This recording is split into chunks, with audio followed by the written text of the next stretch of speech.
Dear students, आज के इस वीडियो लेक्चर में हम लॉज ऑफ मोशन एनसीईआरटी के प्रॉब्लम्स को आगे डिस्कस करेंगे। It is question number 14। NCERT problem है, the statement is figure below shows the position time graph of a particle of mass 4 kg. What is the force on the particle for t is less than 0, t between 0 and 4 second and t is greater than 4 second? P part is the impulse at t is equal to 0 and t is equal to 4 second. Consider one dimensional motion. अब इस problem में आपको जो first part पूछा गया है force की बात कर रहा है कि आपको फोर्स को कैलकुलेट करना है। ये आपको पूछा हुआ है, फोर्स कैलकुलेट करना है t इज लेस देन 0 पे। इस क्वेश्चन को डिस्कस करने के लिए बहुत केयरफुली हम इसको थोड़ा मोशन इन 1D उसकी हेल्प से भी इस क्वेश्चन को सॉल्व करेंगे।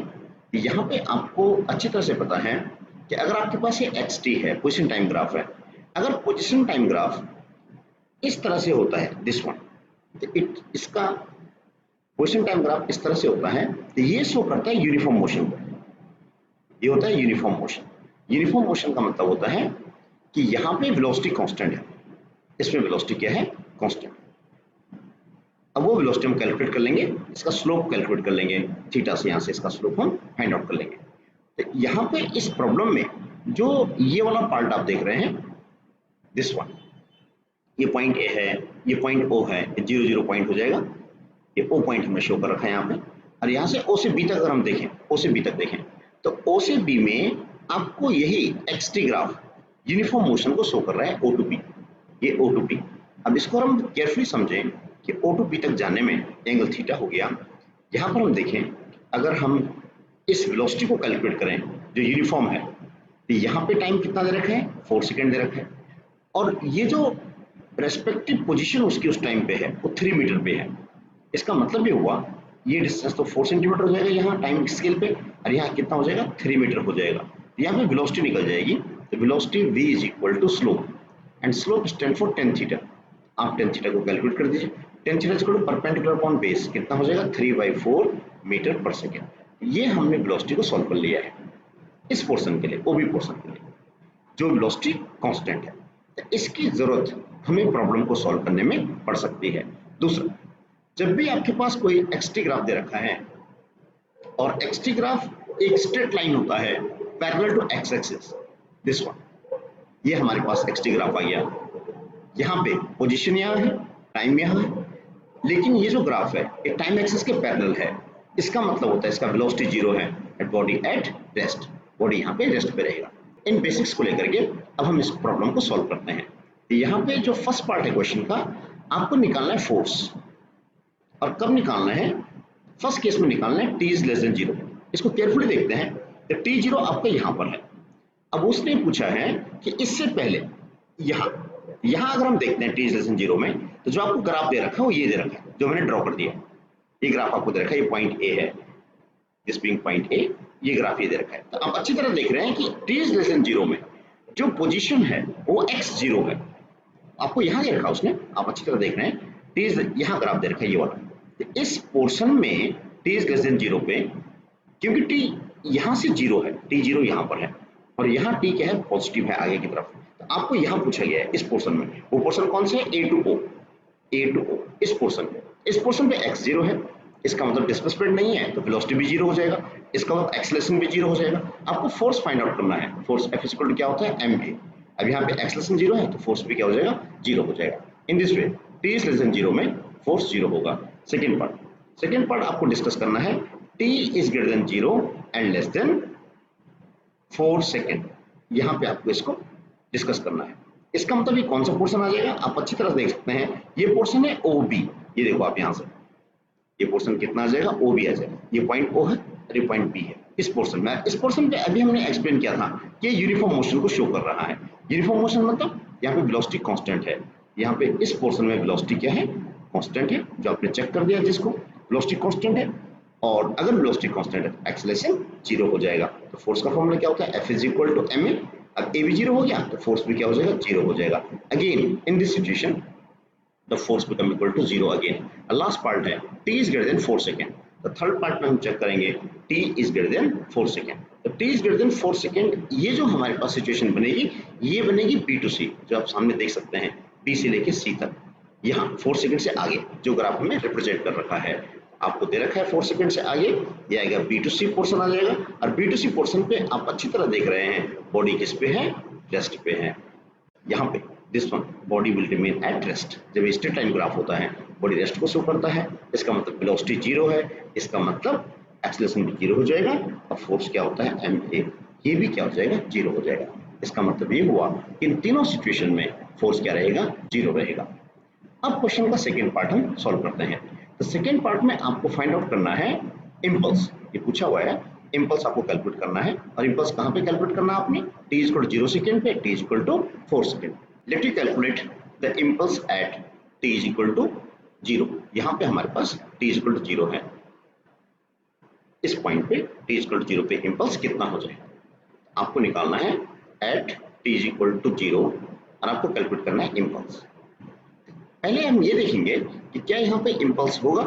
एक्चुअल में इम्पल्स होता है change in momentum delta p, और चेंज इन मोमेंटम का मतलब होता है p2 माइनस p1।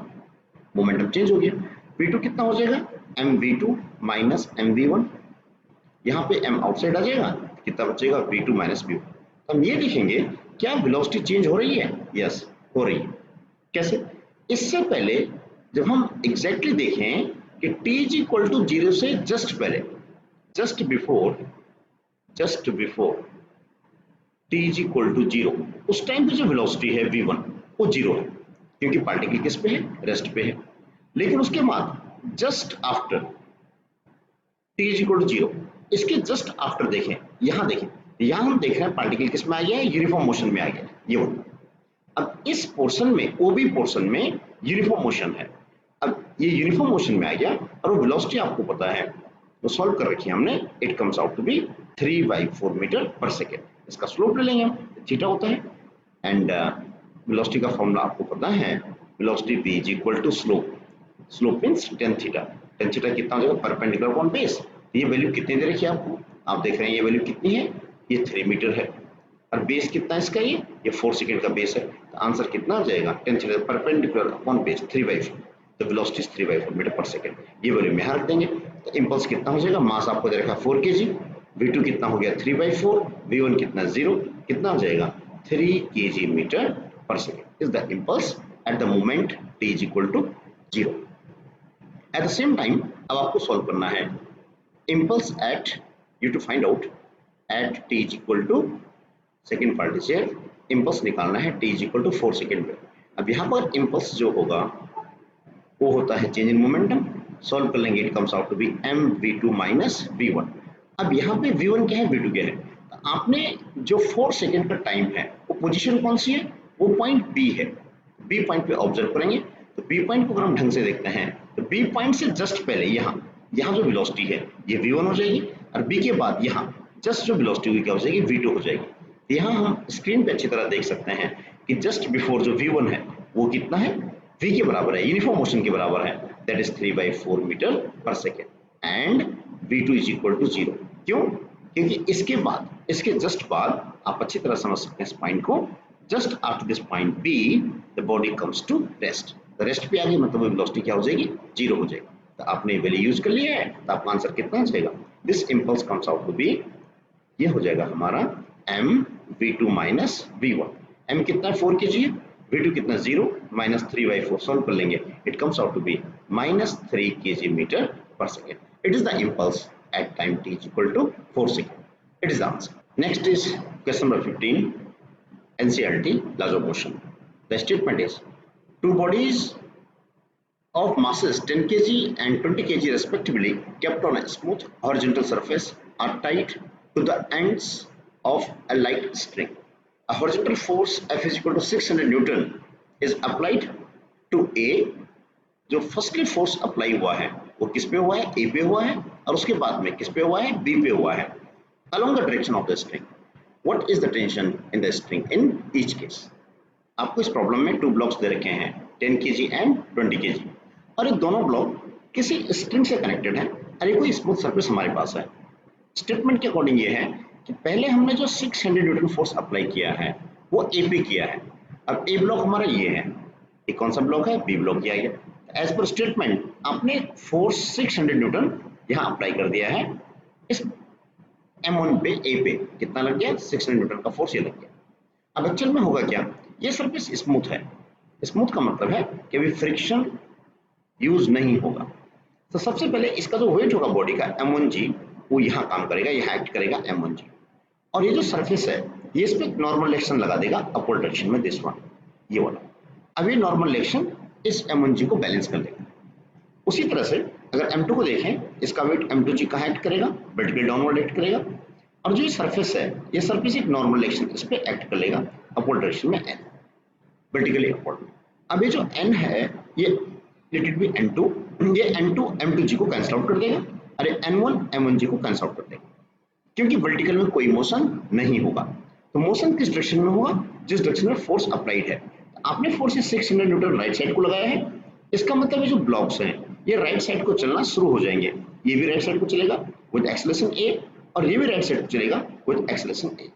अब ऐसा होगा क्यों, दोनों सेम एक्सेलरेशन से क्यों चलेंगे, क्योंकि इनके बीच में स्ट्रिंग एक ही है।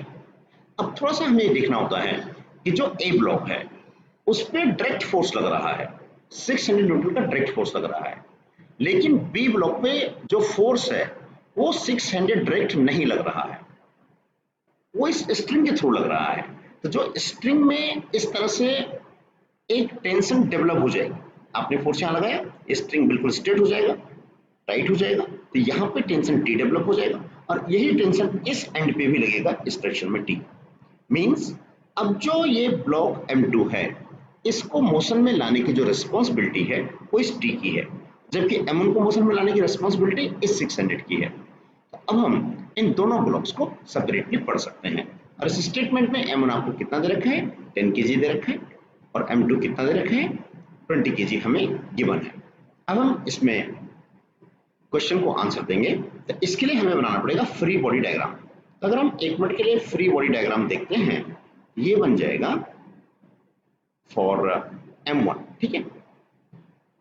इसका मतलब ये हुआ कि अब आपको सिंपली इस पे एक्ट करने वाले फोर्सेस को ही रिप्रेजेंट करना है। राइट साइड में कितना फोर्स लगा हुआ है, F is equal to 600 newton, left side में कितना लगा हुआ है, T, और यहाँ पे M1G से N1 कैंसिल आउट हो चुका है, इसको मैं यूज नहीं कर रहा हूँ। इसका मास कितना है, M1 है, और इसको राइट साइड एक्सेलरेशन कितना मिल गया, A मिल गया।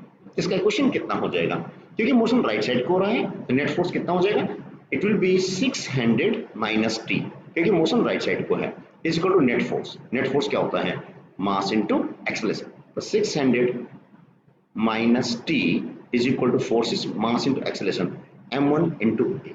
अब M1 आपको मेंशन्ड है, कितना हो जाएगा 600 माइनस टी, M1 कितना ये है 10 kg है, 10A is the equation 1 is here. It is the equation for M1. Similarly M2 के लिए इक्वेशन बनाएंगे, M2 को केयरफुली देखते हैं। M2 ब्लॉक आपका ये है, यहाँ पे इस M2 पे जो राइट साइड फोर्स लग रहा है वो T लग रहा है, और इसका एक्सेलरेशन कितना है, A है। अब आप समझ सकते हैं बाकी इस पर कोई फोर्स नहीं है, जो M2G था it is just balance bye N2। Left side में कोई फोर्स लग रहा है, तो इसके लिए अगर हम फ्री बॉडी डायग्राम बना करके इक्वेशन को लिखते हैं तो कितना बन जाएगा, for M2 it become here, right side में फोर्स कितना है, T है, फोर्स इज इक्वल हो जाएगा मास इनटू एक्सेलरेशन, मास कितना है, M2 है, एक्सेलरेशन इज A। आप यहाँ वैल्यू पुट कर दीजिए, T is equal to M2, M2 कितना है 20 into A, is the equation number 2। अब आप 1 + 2 कर दीजिए, यहाँ से हमें 1 + 2 करते ही आप देखेंगे कि T से T कैंसिल आउट हो जाएगा, 600 is equal to 30A, therefore A comes out to be, it is here, A comes out to be 600 by 30 and it comes out to 20 meter per second square। तो equation 2 में अगर हम value put कर दें T is equal to 20A, तो आपका answer आ जाएगा यहाँ से 20 into A is again 20 and it comes out to be 400 Newton is the first part of the question। तो क्वेश्चन का जो सेकेंड पार्ट है ये पूछा गया आपको कि अब आपने फोर्स को M2 पे एक्ट करवाया है। अभी जो प्रॉब्लम आपने सॉल्व किया उसका जो फर्स्ट पार्ट था उसमें फोर्स आपने M1 पे एक्ट किया था, लेकिन अब स्टेटमेंट ये है कि the same force is applied on M2, यानी M2 पे फोर्स आपने यहाँ लगा दी अलोंग द स्ट्रिंग। अब ये फोर्स कितना है 600 न्यूटन आपने यहाँ लगा दिया। अब यहाँ पे डेफिनेटली एक टेंशन डेवलप हो जाएगी टी, और एक टेंशन यहाँ पे डेवलप हो जाएगी ये वन। अब आप देखेंगे कि अब जो फोर्स है इस डायरेक्शन में लग रहा है, लेफ्ट साइड लग रहा है, तो इसका एक्सेलरेशन ए बी साइड हो जाएगा, इसका एक्सेलरेशन ए बी इस साइड हो जाएगा। अब आप इसको आइडेंटिकली जैसे कि लेफ्ट साइड में मैंने प्रॉब्लम को सॉल्व किया है, इसको आप पूरा सॉल्व कीजिएगा और इसका आंसर कमेंट बॉक्स में मुझे पोस्ट कर दीजिए। Next question, question number 16 from NCERT. Question is two masses 8 kg and 12 kg are connected at the two ends of a light inextensible string that passes over a frictionless pulley. Find the acceleration of the masses and the tension in the string when the masses are released. Now the solution is, अब statement में आपको दे रखा है कि two masses 8 kg and 12 kg, let it be, ये 8 kg मास हमने यहाँ शो कर दिया है, ये 12 kg मास हमने यहाँ शो कर दिया है। अब स्टेटमेंट के अकॉर्डिंग ये है कि जैसे ही हमने इन मासेस को फ्री किया, रिलीज किया, ये जो मासेस हैं इस पुली के थ्रू कनेक्टेड है, ये पुली यहाँ पे फ्रिक्शनलेस है और यहाँ से ये मास यहाँ से स्लाइड होकर नीचे आ जाएगा, किसके through, using this string here. अब इसको डिस्कस करने के लिए आप अच्छी तरह समझते हैं, इसका मास कितना है 8 kg है, इसका मास कितना है 12 kg है। हम ये देख सकते हैं कि इस 12 kg मास में जो ग्रेविटी का फोर्स लगेगा इट विल वर्टिकली डाउनवर्ड, ये कितना हो जाएगा mg 12g। इसी तरह से ये 8 kg हमारे पास है, 8 kg पे जो वर्टिकली डाउनवर्ड फोर्स लगेगा इट विल बी 8g, ये डाउनवर्ड लग जाएगा। अब ये स्ट्रिंग से कनेक्टेड है, स्ट्रिंग में ऑटोमेटिकली यहाँ पे एक टेंशन डेवलप हो जाएगी, यही टेंशन क्योंकि सपोर्ट यहाँ पर है यहाँ पे भी आएगी, फिर यहाँ से टेंशन यहाँ ट्रांसफर हो जाएगी, सेम स्ट्रिंग इज हियर, वही टेंशन फिर यहाँ पे भी आएगी, वही टेंशन यहाँ पर भी आएगी, और वही टेंशन क्योंकि जहाँ पे सपोर्ट होती है वहीं पे हमें फिर क्या मिल जाएगी, टेंशन टी मिल जाएगी। तो टेंशन की एक बड़ी प्रॉपर्टी होती है कि जहाँ पे भी सपोर्ट होगा वहाँ पे टेंशन डेवलप हो जाएगा। एक सपोर्ट यहाँ पर है, एक सपोर्ट यहाँ पर है, एक सपोर्ट यहाँ पर है, एक सपोर्ट यहाँ पर है, और स्ट्रिंग सेम है। जब सेम स्ट्रिंग होती है यही टेंशन टी यहाँ जाएगी, फिर यही क्योंकि स्ट्रिंग सेम है तो वही टेंशन टी यहाँ जाएगी, फिर वही स्ट्रिंग यहाँ से घूम के आ रही है तो वही टेंशन टी यहाँ जाएगी और वही टेंशन टी यहाँ जाएगी। इस तरह से सभी में सेम टेंशन डेवलप हो जाएगी। अब इस क्वेश्चन को आंसर देने के लिए 12g डाउनवर्ड है, लेट इट बी, इसका मास ज्यादा है, इसका एक्सेलरेशन किधर होगा, नीचे की तरफ हो जाएगा। और उसी टाइम पे जो 8 kg है, अगर स्ट्रिंग नीचे की तरफ आती है यहाँ से, तो यहाँ से स्ट्रिंग कहाँ जाएगी, ऊपर जाएगी, और इसका एक्सेलरेशन भी कितना होगा, सेम ए ही रहेगा। क्यों, क्योंकि दोनों सेम स्ट्रिंग से कनेक्टेड है। अब इनको अगर हम फ्री बॉडी डायग्राम लेकर के इक्वेशंस बनाते हैं तो इक्वेशन क्या हो जाएगा, फॉर 12 kg मास, इसके लिए इक्वेशन कितना हो जाएगा, देखो नीचे की तरफ कितना फोर्स लगा हुआ है 12g, तो 12g माइनस अपवर्ड कितना इसमें टेंशन t है, minus t is equal to mass into acceleration, mass कितना है 12, acceleration a, mass into acceleration 12 into a is the equation number 1। At the same time for 8 kg के लिए equation लिखते हैं, तो इसको जरा ध्यान से समझना होता है कि 8 kg का मोशन किधर है, तो आप अच्छी तरह देख रहे हैं 8 kg अपवर्ड डायरेक्शन में है, इसका मतलब ये जो T होगा, टेंशन जो फोर्स इसको ऊपर ले जा रहा है, ये रेस्पॉन्सिबल होगा।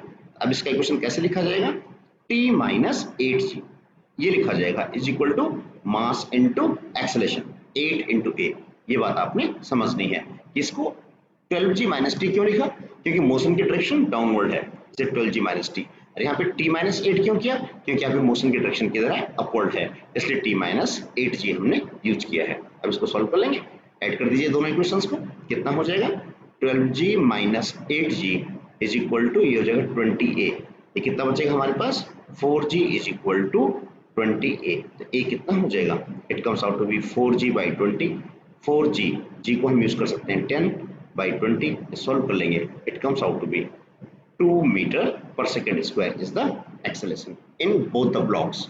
तो टेंशन टी कैसे निकल जाएगा, आप जानते हैं इक्वेशन 2 से। इक्वेशन 2 क्या है हमारे पास, t minus 8g is equal to 8a, it become t minus 8 into g is 10 is equal to 8 into a कितना है 2 है, तो t माइनस कितना हो जाएगा 80 हो जाएगा इज इक्वल टू 16, तो t कितना आ जाएगा 96 Newton is the answer here.